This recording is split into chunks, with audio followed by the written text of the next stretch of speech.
I'm honored to introduce today's speaker, Professor Emerita, Dr. Sandra Herbert. I also want to welcome our honored guest, of course, Robert Webb.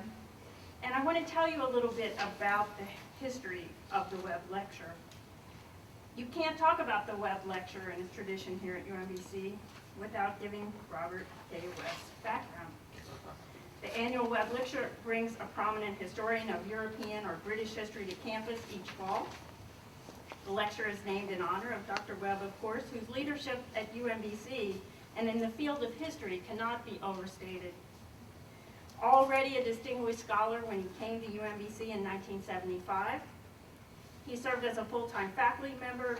Dr. Webb played a preeminent role in almost every aspect of university life, including stints as chair of the Department of History, acting vice chancellor for academic affairs, which isn't nearly as an important job anymore because we just call it provost. Among many awards were 2 Guggenheims, a Fulbright Fellowship, grants from the National Endowment for the Humanities, and the American Council of Learned Societies. In 1989, UMBC named Dr. Webb a presidential research professor, and as recognition of his world-class scholarly record, he continues, of course, as our eminent model for this fall lecture. It's wonderful that you're with us today, and we're so happy to have you here. It could be argued that today's speaker is someone who doesn't really need an introduction because so many of you already know her. She's been an integral part of UMBC since 1973, a world-class scholar, a superb teacher and mentor, a colleague, and someone who certainly we're very lucky to have back after her year of traveling and talking about Charles Darwin to everyone who wants to listen. A glance at her travel record over the past 2 years is clear evidence of her esteemed status as a Darwin scholar. Sandra's most recent book, Charles Darwin, Geologist, won numerous awards from the most prestigious sources. She's also a Guggenheim Fellow and received National Endowment for the Humanities and National Science Foundation grants. She was the University of System of Maryland Board of Regents Faculty Award winner for 2006. Since her retirement, at least from full-time teaching last year, she's participated in what she calls, quote, a vagabond group of scholars giving lectures on the Darwin commemorative circuit at places not quite as important as us, of course, like Oxford University, Library of Congress, Smithsonian Institution. And in the current attractions category, Professor Herbert is the guest curator of an exhibit on Darwin's legacy at the National Museum of American History in Washington, and that exhibit runs through next summer, in case you haven't seen it yet. While conducting research for that exhibit, she began work on today's topic, a comparison of Abraham Lincoln and Charles Darwin. It's a pleasure to introduce my colleague and friend, UMBC's own Professor Sandra Herbert.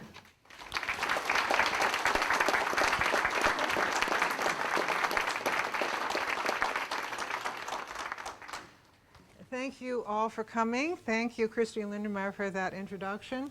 And thank you, Bob Webb, for being right here with us. Now, Lincoln and Darwin, linked contemporaries, that's my claim. This has been an anniversary year for 2 great figures, Abraham Lincoln and Charles Darwin. By accident of birth, they share this anniversary year and, in fact, the anniversary date.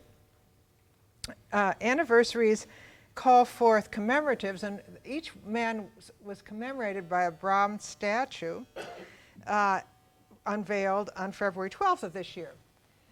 This is the Lincoln statue at the Soldiers' Home in Washington, D.C. A full it's a life replica.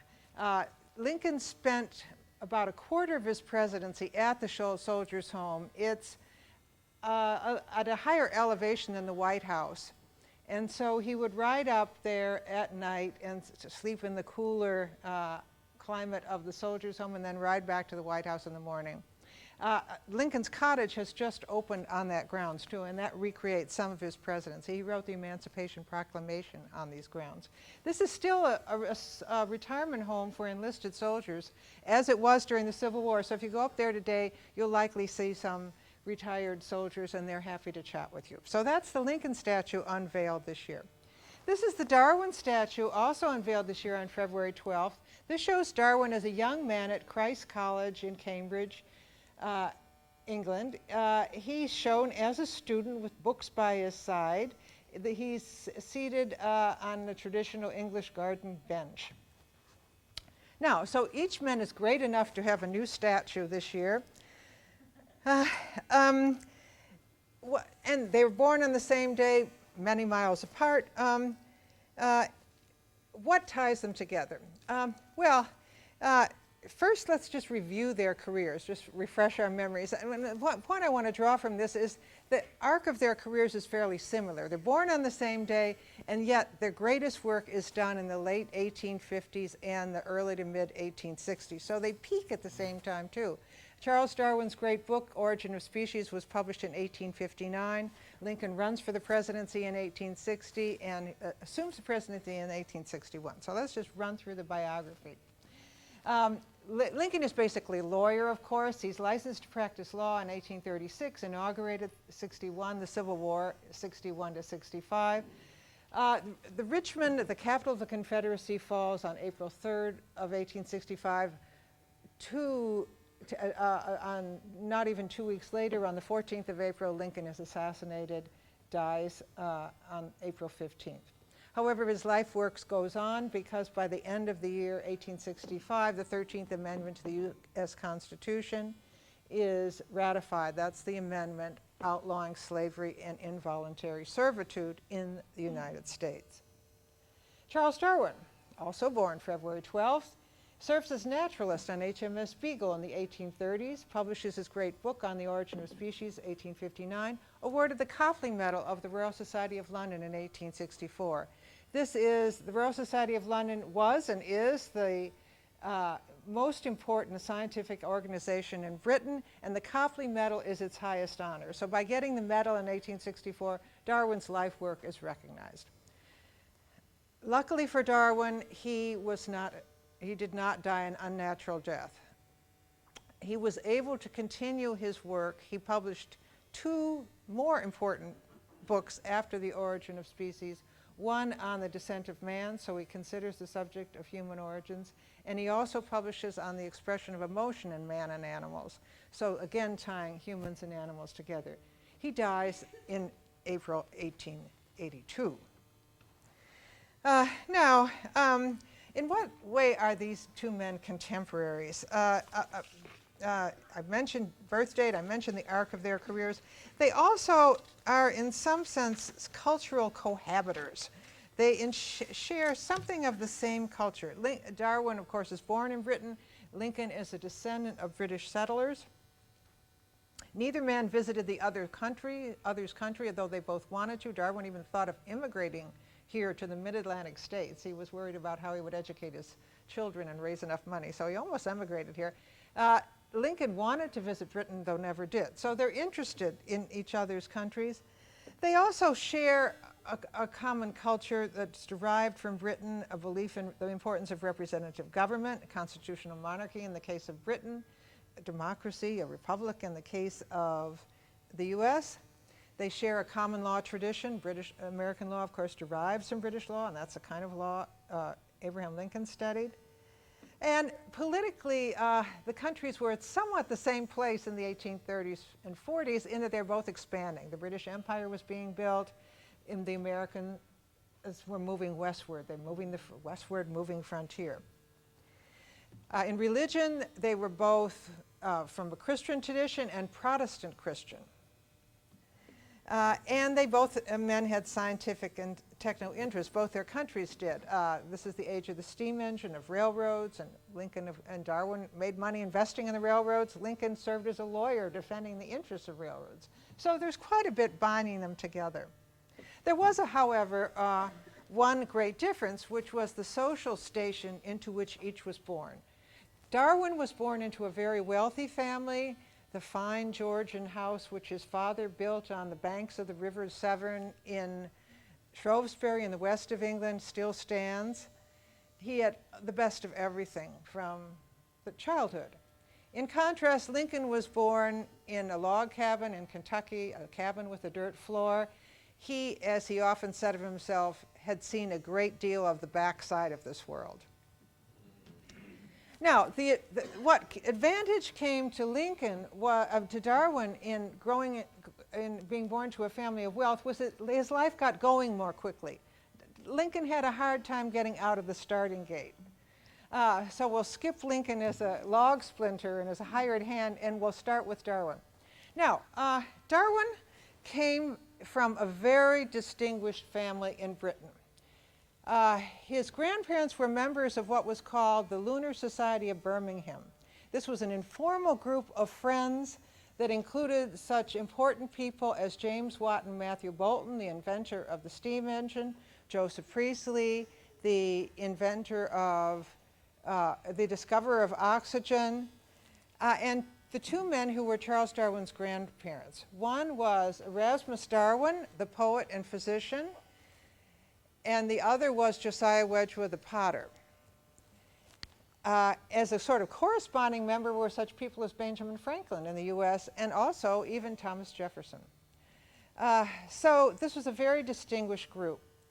Now, I want to indicate something further about Erasmus Darwin, because he was also an evolutionist. And I want to read you a bit of his poetry so you get this flavor of what kind of evolution, what evolution was to Erasmus Darwin. Here's Erasmus Darwin. Organic life beneath the shoreless waves was born and nursed in ocean's pearly caves. First forms minute, unseen by spheric glass, move on the mud or pierce the watery mass. These, as successive generations bloom, new powers acquire and larger limbs assume, whence countless groups of vegetation spring and breathing realms of fin and feet and wing. This is not exactly something that would appear today in the Science Citation Index. It's very poetic and maybe not the best poetry, but he's definitely an evolutionist.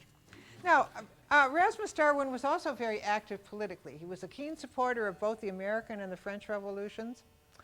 And he was a keen opponent of slavery. He was an early abolitionist, and he also wrote poetically on this subject. Here's Erasmus Darwin on the horrors of the slave trade.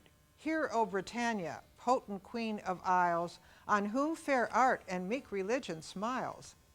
Now Afrique's coast thy craftier sons invade, and theft and murder take garb of trade. The slave in chains on supplicating knee spreads his wide arms and lifts his eyes to thee. With hunger pale and wounds and toil oppressed, are we not brethren? Sorrow chokes the rest. Air, bear to heaven upon thy azure flood their innocent cries. Earth, cover not their blood. So Erasmus Darwin is a keen abolitionist. On the other side of the family, the Wedgwood side of the family, interests were more artistic. So Josiah Wedgwood expressed himself in art. A small point before I go to Josiah Wedgwood. To indicate the transatlantic connection of this Lunar Society group, I want to show you a couple photographs of a book. This is Erasmus Darwin's translation of Linnaeus's Classification of Plants. It's a copy owned by the Library of Congress. I happened to look at it and noticed that it was sent by Erasmus Darwin to Benjamin Franklin. That's how it ended up at the Library of Congress. So this suggests the transatlantic connections of the Lunar Society group with people very familiar to us, with Benjamin Franklin. Okay, now, end of Erasmus Darwin. Let's move on to Josiah Wedgwood. He was an artist, and his contributions to the Lunar Society interests were on the side of working to help abolish the slave trade, which of course Britain was profiting from. And he designed a medallion, what became a very famous one. This was from 1787. It shows an African slave in chains, and inscribed around the oval is the question, am I not a man and a brother? This image became the favorite image of abolitionists within Britain and also in the United States. For example, he sent copies of this to Benjamin Franklin, and Franklin was head of the abolitionist group in Philadelphia. The Walters Art Museum in downtown Baltimore has one of these medallions.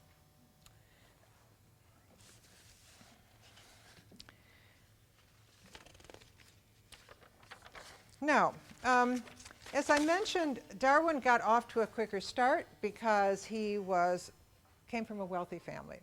So let's treat his career first. His family profession was medicine, so he was sent as a teenager to study medicine at the University of Edinburgh in Scotland. He didn't much like the study of medicine. However, he spent most of his time studying natural history while there. And one of the interesting things he did was to take taxidermy lessons from a freed slave from Guyana, a man named John.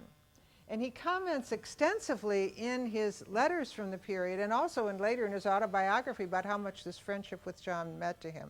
And you can see Darwin's family interests coming out in science and also in politics, and he was very keen to make the friendship of this John, with whom he studied. He paid for 40 hours of lessons in taxidermy. Now, Charles Darwin didn't take to just doing medicine too much. It was a very difficult profession at the time. No anesthesia, no antisepsis. Darwin just about fainted during watching an operation on a child. So he, in his one act of rebellion in life, he told his father that he was not going to study medicine. He also had learned that his father was fairly wealthy, so he didn't really need to earn a living in a very immediate way. This annoyed his father, of course.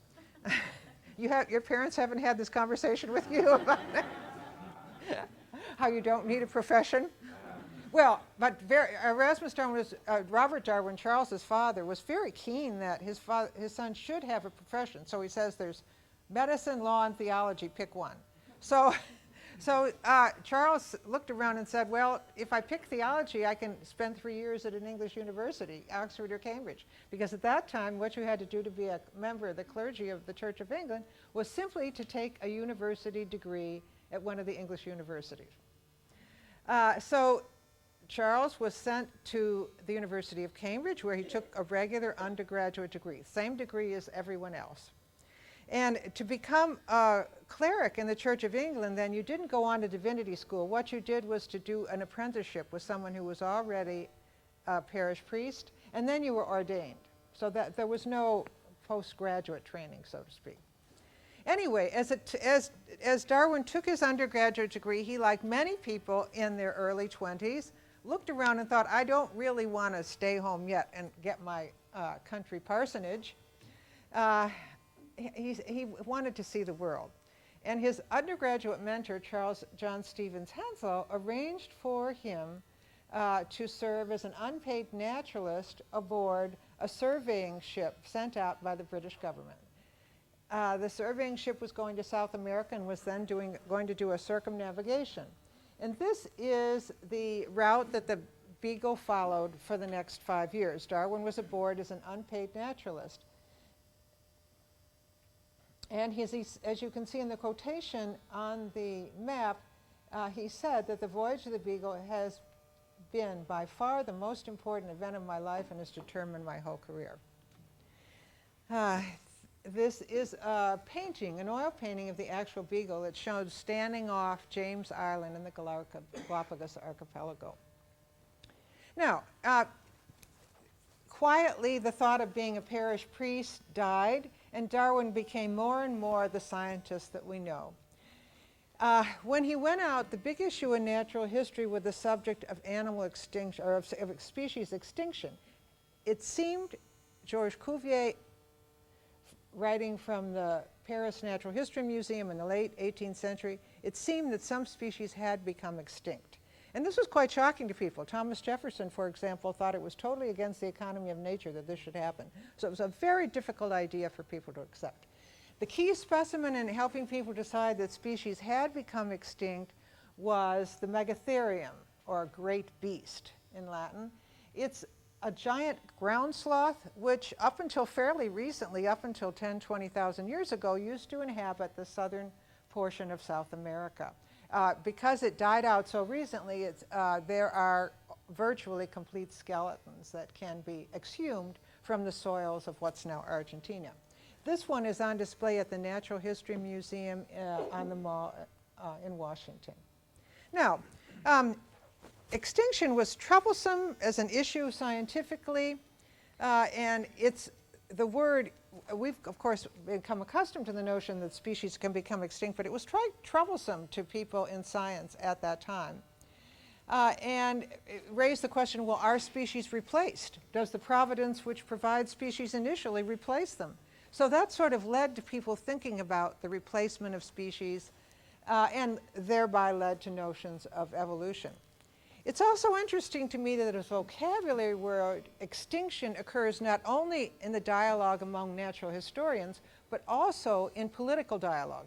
Abraham Lincoln, for example, talked about slavery as an institution finding ultimate extinction. You find this vocabulary word transgressing across fields. So, and the word extinction suggests that things will be different. Time is not just cyclical. Things aren't always the same. Some things do die out and change. So the notion of extinction is quite a thread that runs through a lot of discourse during the 1830s and 40s. Now, Darwin was able to collect some of these Megatherium specimens and send them back to England, where they were greatly prized. And he collected those in 1832, the first year of the voyage, and the next 3 years he thought a lot about the species question. And the question was, how do new species come into existence? And it was his experiences of the Galapagos that provided the clue, particularly his work on the mockingbirds. The Galapagos mockingbirds are quite similar to those that we see around Baltimore, around campus, in fact. Brownish, blackish birds, most easily recognizable as they fly away. They have a flash of white on their wings. Anyway, Darwin noticed that mockingbirds are distributed island by island, that a slightly different form will appear on each different island, and he collected 3 mockingbirds. So that got him thinking about species maybe not being stable entities. He checks this out when he comes home with professional ornithologists, and they say, yes, you've got 3 good species, and at that point Darwin adopts an evolutionist or transmutationist thesis. Now, he doesn't publish this immediately. He doesn't really have enough facts, but he opens some notebooks, which he calls his transmutation notebooks, where he considers the subject of species very broadly. Goes over a lot of different subjects connected with it. One of the themes to these notebooks is the relationship between man and animals. And he wants to argue that there's not a chasm between man and animals. There's not a gap, but really man is an animal, and that man is part of the rest of creation. That was his vocabulary at the time. And I'll read a few sentences from one of these notebooks so that you get the flavor of what he's doing. This is the end of the quotation. I'll read the whole quotation. And listen what he does also with the notion of slavery, which comes in. You can see this is a current issue. This is Darwin in 1838. Animals whom we have made our slaves, we do not like to consider our equals. Do not slaveholders wish to make the black man other kind? So he's getting right to this was the monogynous, polygynous debate. Is man all one, or are there different species of man? This was an issue, a political issue, which obviously it was a scientific issue. It had political repercussions. So Darwin asked, do not slaveholders wish to make the black man other kind? And then he goes on, if we choose to let conjecture run wild, then animals, our fellow brethren in pain, disease, death, suffering, and famine, are slaves in our most laborious work, our companions in our amusements. They may partake from our origin in one common ancestor. We may be all netted together. So that's Darwin in 1838.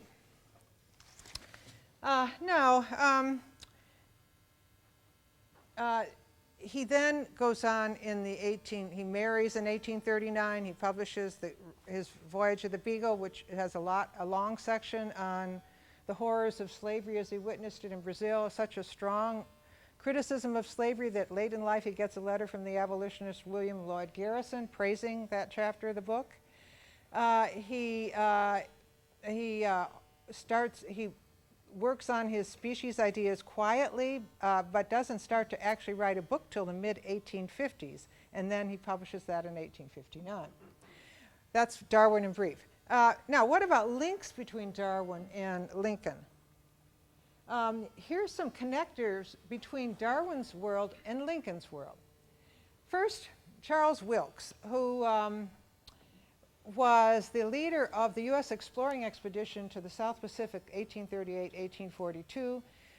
Wilkes contacts Darwin the month Darwin gets back from the Beagle voyage. Wilkes is in London buying astronomical equipment for the voyage, and he asked to meet with Darwin to get tips on how to run one of these big voyages. So Darwin knows Wilkes. Wilkes also figures in the Civil War rather unhappily. He gets himself into hot water, and Lincoln has to reduce his sentence over a particular thing. So they're connected. So this is sort of the level of national science. John Stevens Henslow, Darwin's mentor, who sets up Darwin on the Beagle voyage, and who also, Henslow, as you'll see in a minute, meets Joseph Henry, the most prominent American scientist of the period and a physicist, the contemporary of Michael Faraday, with whom he shared research interests. Harriet Martineau, the subject of the great biography by our honoree, Robert Webb. Harriet Martineau visited America. She was British. She wrote extensively about American society. She was highly critical of the institution of slavery. She's a keen abolitionist. She's a close friend of the Darwin Wedgwood Circle. And she continued to write throughout the Civil War, so she writes on Lincoln. Her writings are published in the U.S., so that's a connector. Louis Agassiz, Swiss scientist, student of Cuvier,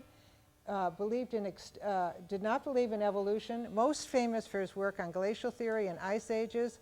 He came over to the U.S. at the invitation of Harvard, where he became professor in 1842. In natural history, he's the dominant figure in the U.S. during this period.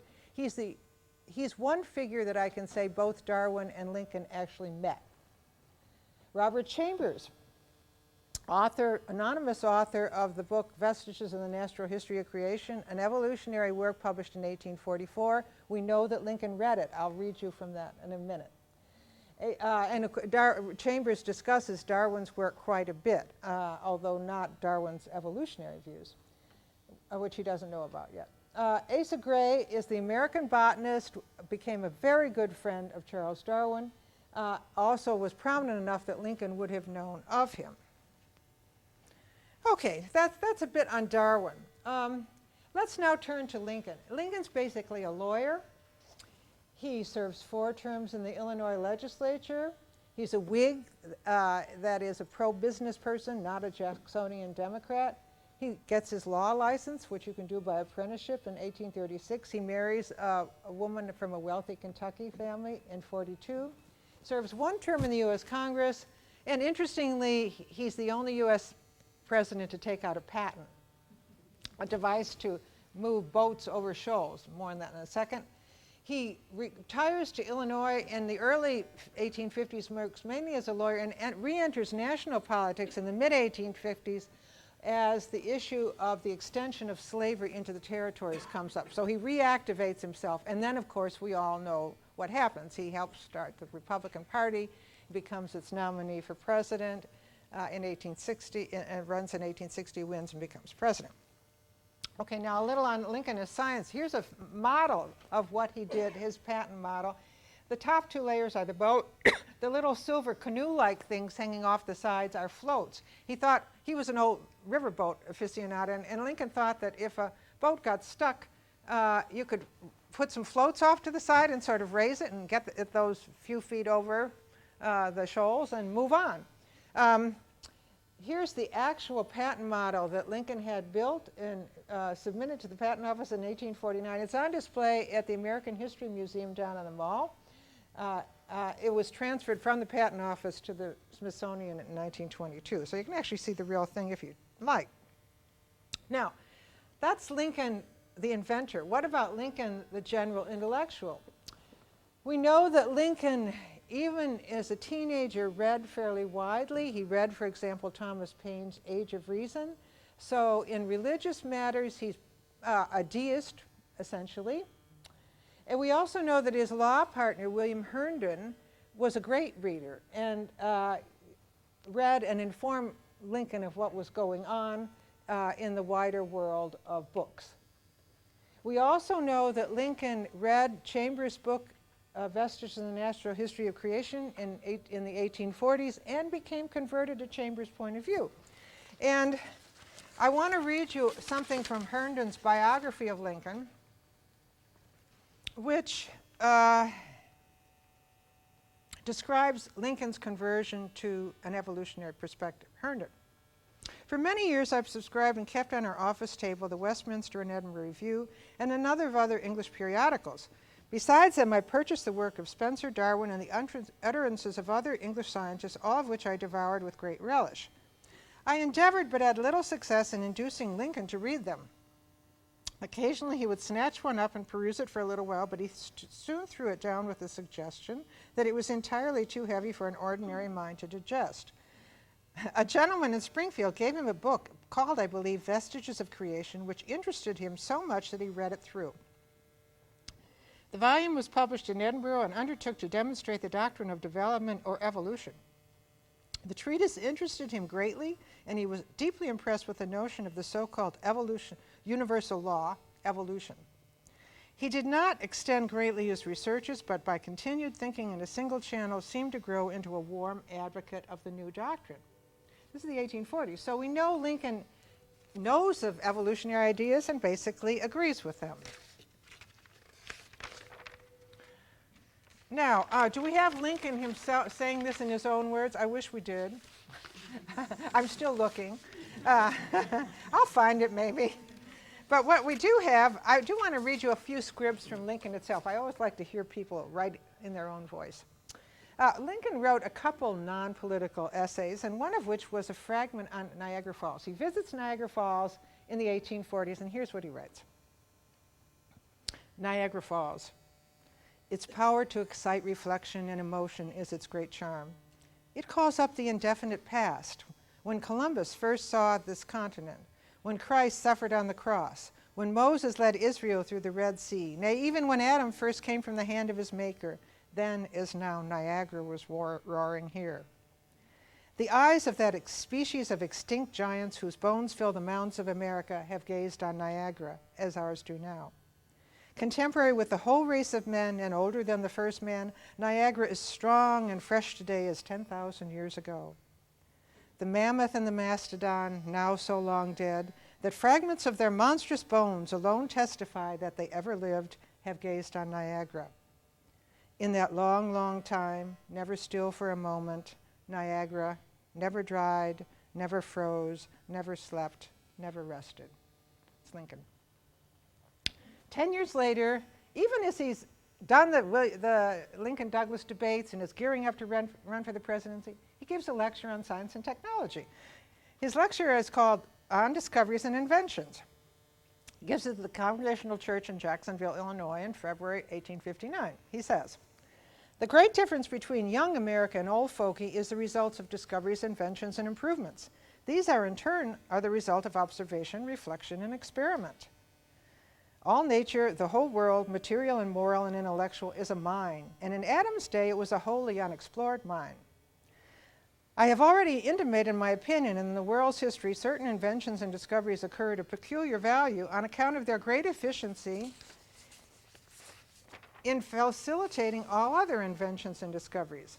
Of these were the arts of writing and of printing, the discovery of America, and the introduction of patent law." He is, after all, a lawyer. So those are the two items I just read to you. Now, links in the chain. Lincoln's links to Darwin's world. Okay, we've mentioned Robert Chambers' origin, author of the Vestiges. That's one link. Joseph Henry, the American scientist, is the inventor of certain electromagnetic devices. He's the exact contemporary of Michael Faraday, and they're working on the same subjects. He's teaching at Princeton in the 1830s. He visits Britain to meet the scientists there.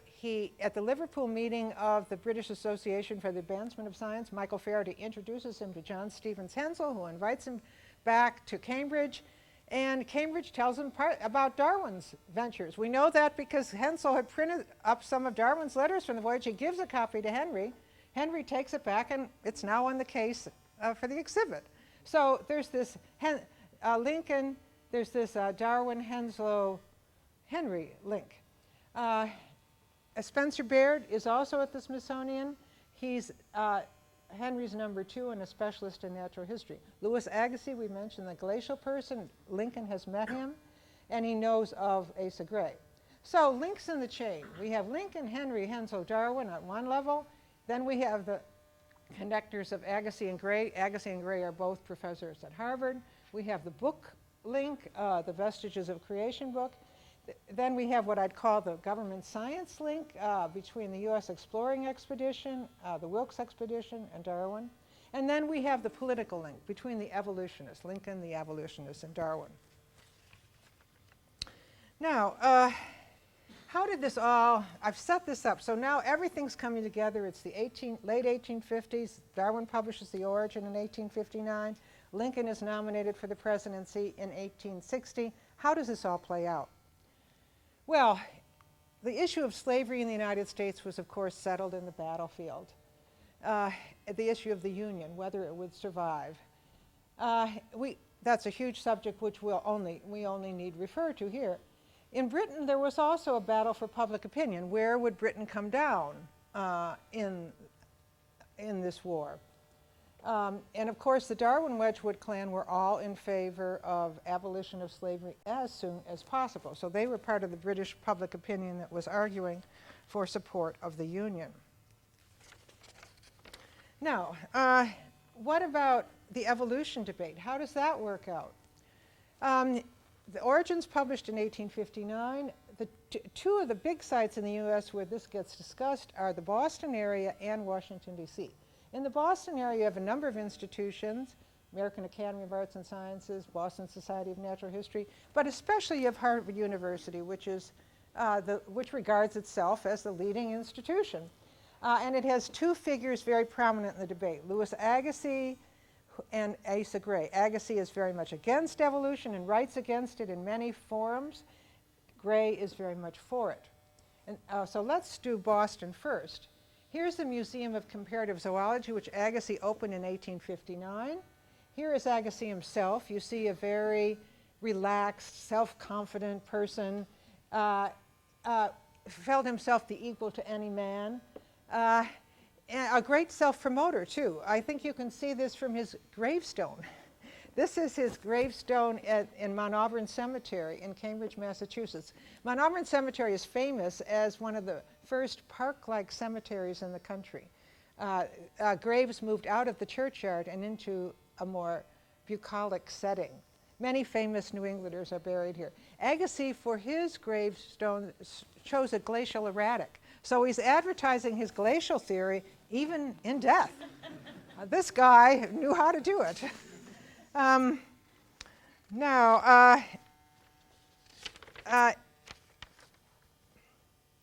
The next person is Asa Gray, the botanist, much more modest in person, friend to Darwin, and this is his tombstone, a traditional cross. It's interesting that he's the big evolutionist, but he chooses a very traditional religious symbol for his tomb. He was a very keen Presbyterian and wrote quite a bit showing that evolution and religion were compatible. He and Darwin corresponded significantly on this. Let me read you a few scripts from the Darwin-Gray correspondence.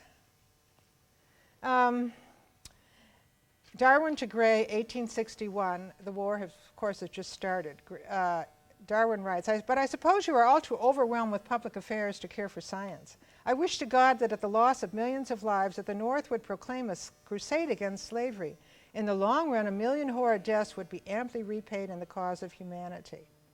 And for the next couple of years, Darwin worries in his letters that Lincoln's not doing enough to end slavery. Gray, then 1864, 3 years later, Gray writes to Darwin, "The sentiment of our country, you must see, has settled, as I knew it would if the rebellion was obstinate enough, into a determination to do away with slavery.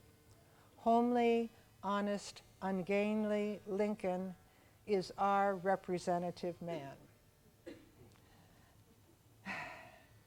The next year, 1865, January, Gray writes again to Darwin, "Do you not begin to believe that we will put down the rebellion, restore the Union, and do away with slavery?"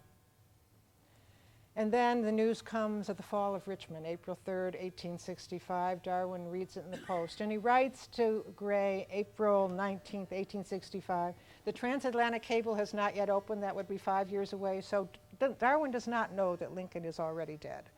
What he is responding to is news of the fall of the Confederate capital. He writes to Gray, "The grand news of Richmond has stirred me to write. I congratulate you. I always thought that the destruction of slavery would be well worth a dozen years' war."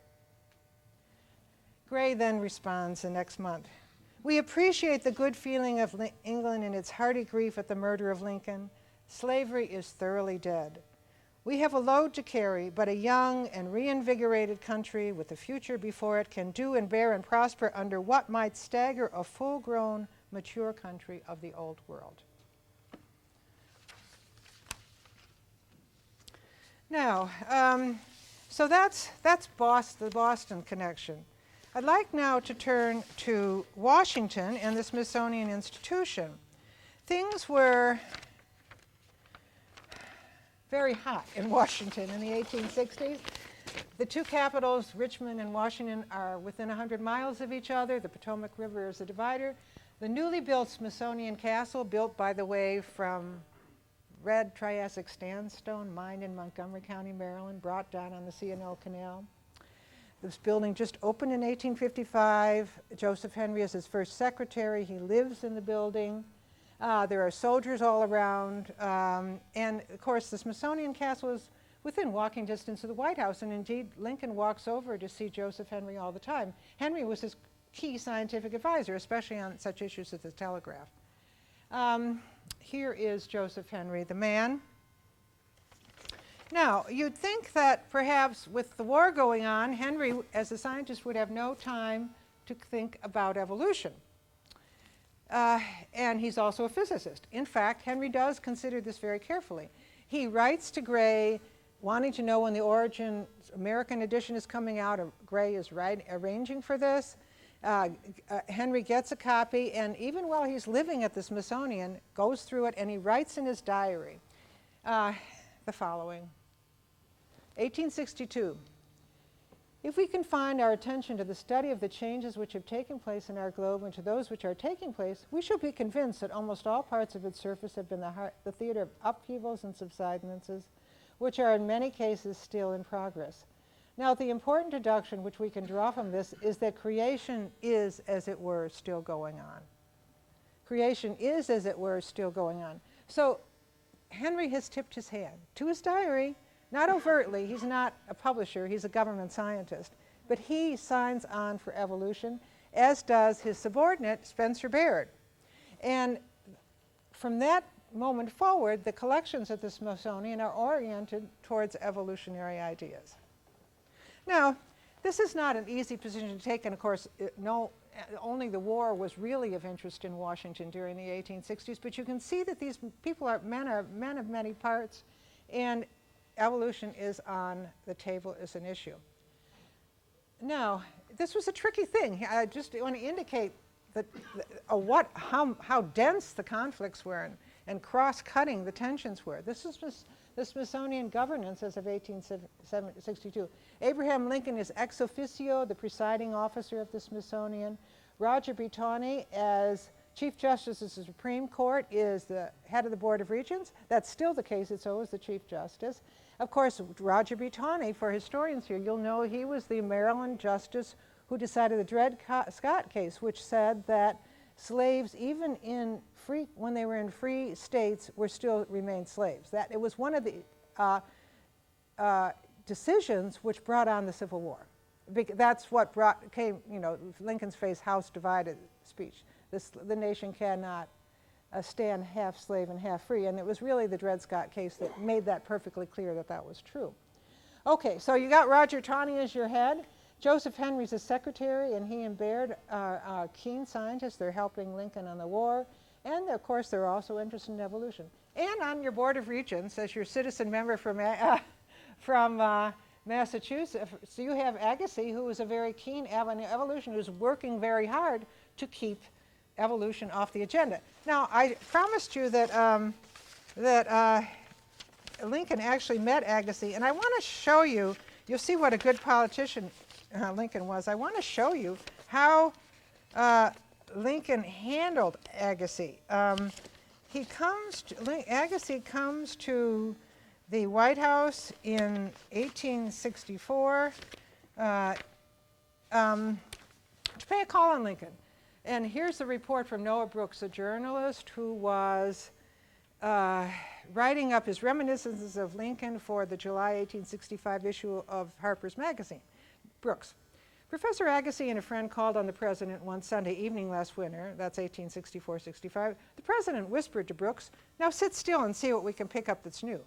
Brooks, to my surprise, however, no questions were asked about the old Silurian, the glacial theory, or the great snowstorm. The president then conducted a gentle cross-examination of Agassiz and found out how the professor studied, how he composed, how he delivered his lectures, how he found different tastes in his audiences in different parts of the country. When afterward asked why he put such questions to his learned visitor, the president said, "Why, what we got from him isn't printed in the books. The other things are." Brooks then concluded that, quote, "those like Agassiz who came to scrutinize went away with a vague sense of having been unconsciously pumped by the man whom they expected to pump." So we see Lincoln, the consummate politician. Lincoln very well knows where Agassiz stood on things and was not about to get into it exactly. Now, this is something from 1863. One of the things that happens during the Civil War is the National Academy of Science is founded, sort of our equivalent to the Royal Society of London. You see Lincoln at the center. He signed the legislation. Directly to his left is Louis Agassiz, and to Agassiz's left is Joseph Henry. Now, this is an apocryphal painting. March 3rd, the election passes. Lincoln signs it that evening, but the National Academy had this painting done for their headquarters. But I show it here just to suggest this constellation of people, that how close Lincoln and Agassiz and Henry were. They knew each other personally, and they knew what issues were on the table. So the war, of course, comes to an end, and I'll end my lecture there with just a couple afterwards. 1865. Even at his death, Lincoln had accomplished his goals of preserving the Union as a democracy and ending slavery. The 13th Amendment had gone through the Congress before his death, much at Lincoln's under his management, and the amendment passed, was ratified by all the states at the end of the year. So Lincoln accomplished his goals. By 1865, Darwin had also accomplished his goal of getting a fair hearing for the theory of evolution. Later, Darwin was also able to contribute to the idea of human equality in his books, The Descent of Man and Expression of Emotions, when he argued for the common origin of humans. Now, this is at the high intellectual and political level. Everything also has an institutional referent. So I want to say that when Louis Agassiz died in 1873, Joseph Henry replaced him on the Smithsonian Board of Regents with the evolutionist Asa Gray. Not a month went by. And Agassiz's successors at the Museum of Comparative Zoology favored evolution. So that's the size of things in 1865. And to close, I'd just like to draw our attention back to that wonderful quotation from Darwin's notebook where he said, "From our origin in one common ancestor, we may be all netted together." Thank you.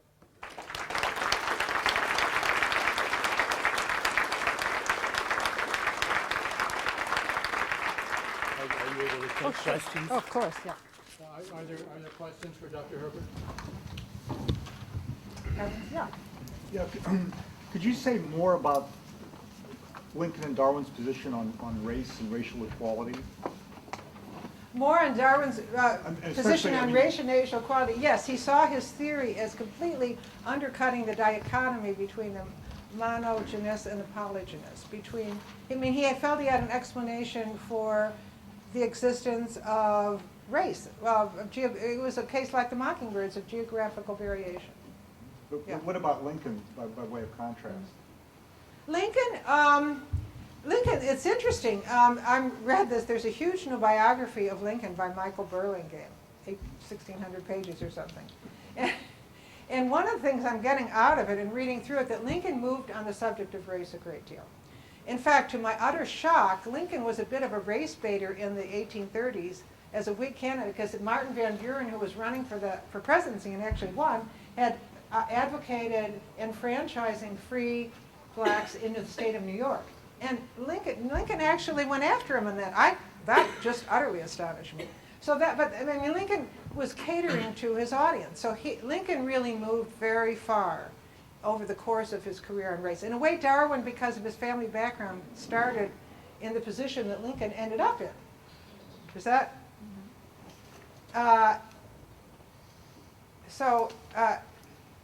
So they ended up very close. If you read the Lincoln-Douglas debates, you can see how Lincoln is very interested in the question, the basis for equality, legal basis, not just before the law, but social and political equality. So this is a matter of interest to him, and in a way, Darwin's later books help supply that. And you know, in The Descent of Man, Darwin closes his book by talking about moral virtue, which he thought was even more important than intellectual virtue.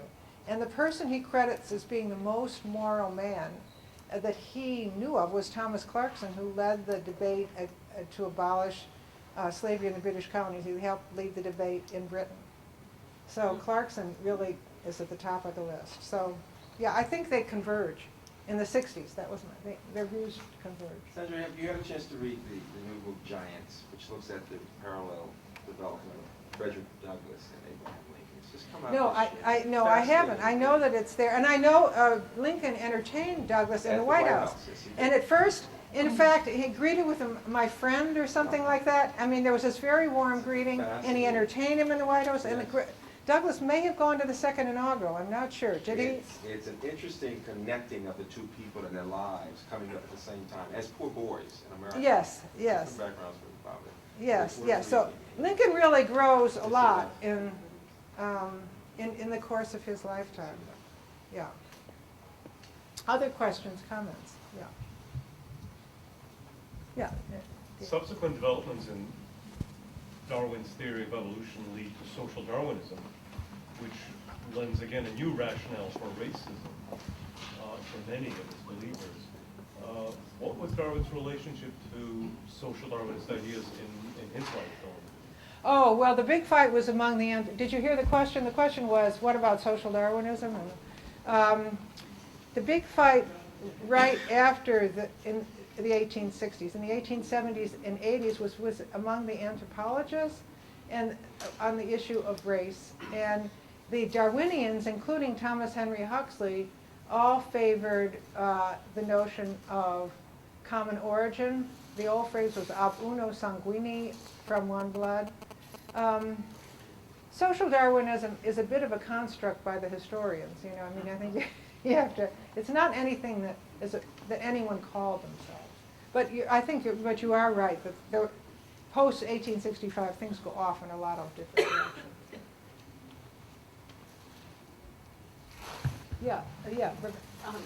I was curious that as you were talking about their beliefs in scientific evolution, that you didn't draw in, you alluded to it, but you never really named it political evolution, so evolutionary change in terms of reform, et cetera, and how much both of them, but Lincoln in particular, embodies that not only in his own political views, but in his progression of creating change.